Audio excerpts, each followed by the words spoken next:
9, 8, 7, 6, 5, 4, 3, 2, 1. We have ignition.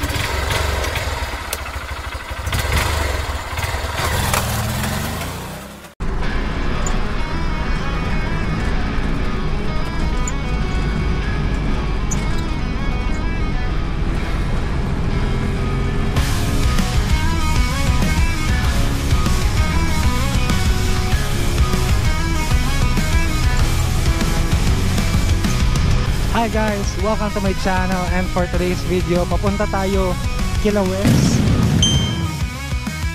Pupunta tayo doon dahil magpapatulong siya mag-change oil ng kanyang motor. Magpapalit rin tayo ng brake pads, air filter, at kung ano pa man na kailangan natin gawin para masiguradong safe yung motor niya. Dahil matagal itong na-stock, no? Hindi siya nagamit. So guys, nandito na tayo.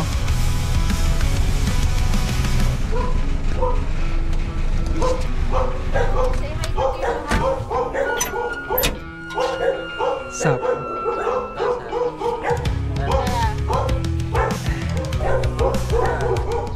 Hi guys! Gusto ko lang ipaalam sa inyo na 65% ng ating viewers ay hindi pa nakapag-subscribe. Ganun pa man, nagpapasalamat ako sa inyong lahat. At kung nagustuhan nyo tong video na to, please leave a like, comment, and subscribe para dumami pa tayo sa ating community. Marami pong salamat. Tuloy na tayo sa video.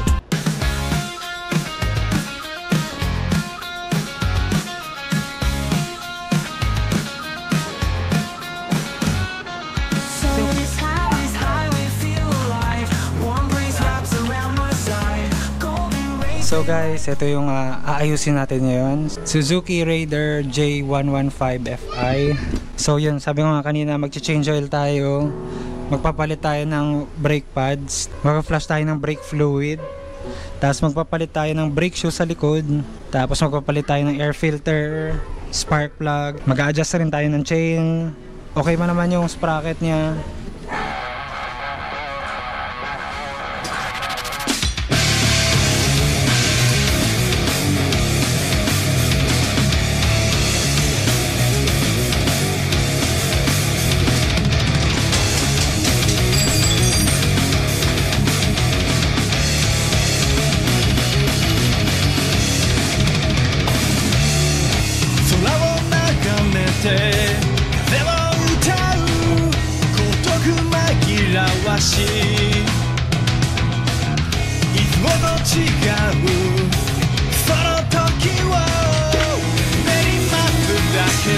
So guys, nakalimutan ko palang buksan yung camera. Pero yun, natanggal natin yung drain bolt. Tapos nakapag-drain na tayo ng oil. Sunod naman yan, tatanggalin natin tong cover na to para mapalitan yung oil filter.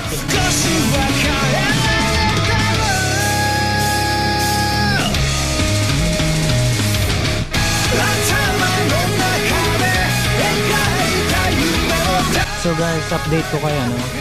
Nakadrain na tayo ng oil, natanggal na natin yung lumang oil filter. Linilinisan natin yung engine sprocket kasi may mga putik siya. Sunod na yung lilinisan natin yung chain. Tapos yung rear sprocket, lilinisan rin natin yan. Magpapalit tayo ng brake shoe sa likod. Lilinisan natin to. Tapos lilinisan din natin to. So pagkatapos natin yan, sa unahan naman tayo, spark plug. Magpapalit rin tayo ng air filter, brake pads, tapos mag-bleed tayo ng brake fluid.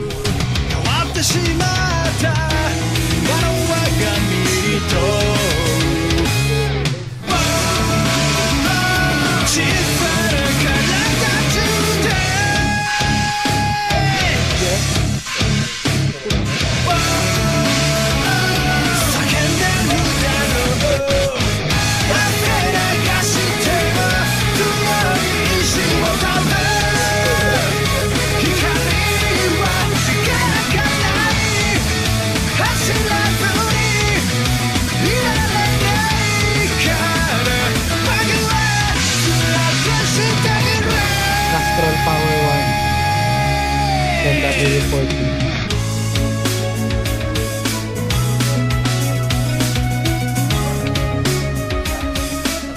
So na-change oil na natin. Papainitin lang natin siya ng 1 minute para mag-circulate yung buong oil.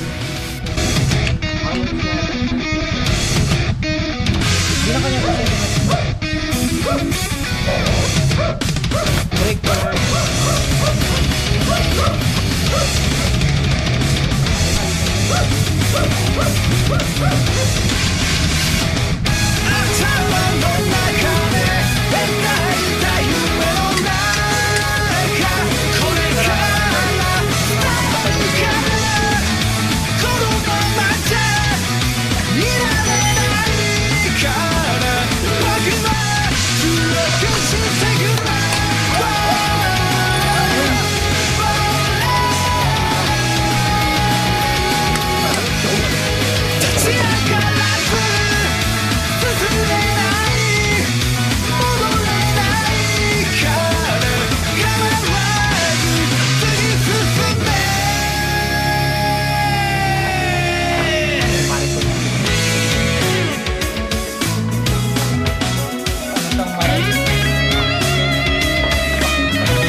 So guys, yun, tapos na tayo.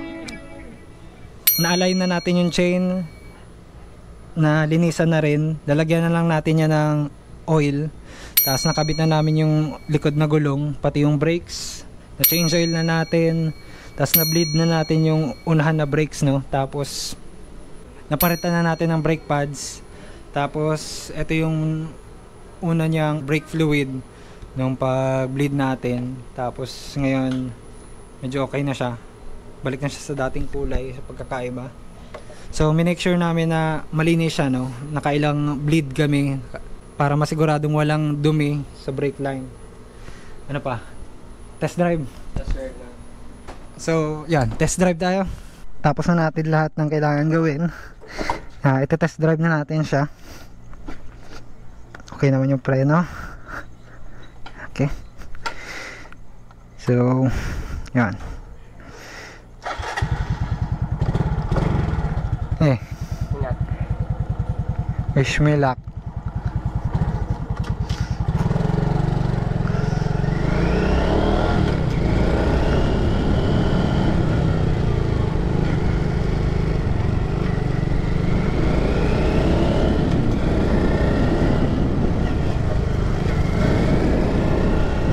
So far ayos naman siya, no? Okay yung preno sa likod, okay yung preno sa unahan.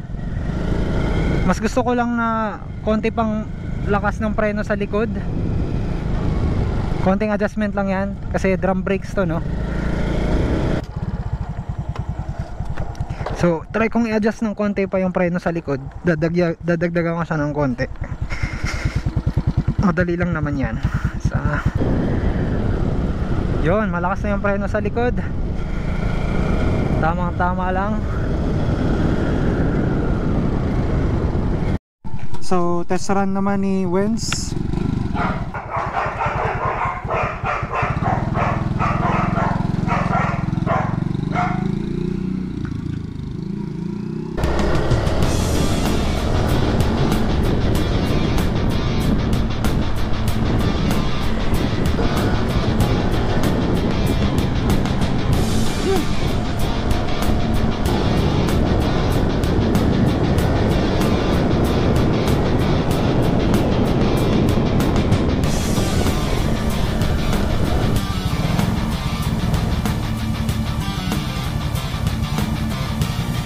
Yun. So guys, yun o, na service na natin tong Raider J115 ni Wenz. So kompleto yan o, change oil, brake pads, brake shoe, pag bleed, align ng gulong sa likod, lahat yan. So kung nagustuhan mo itong video, no, please leave a like, comment, and subscribe na lang, no? So dito ko natatapusin to, no? Salamat po.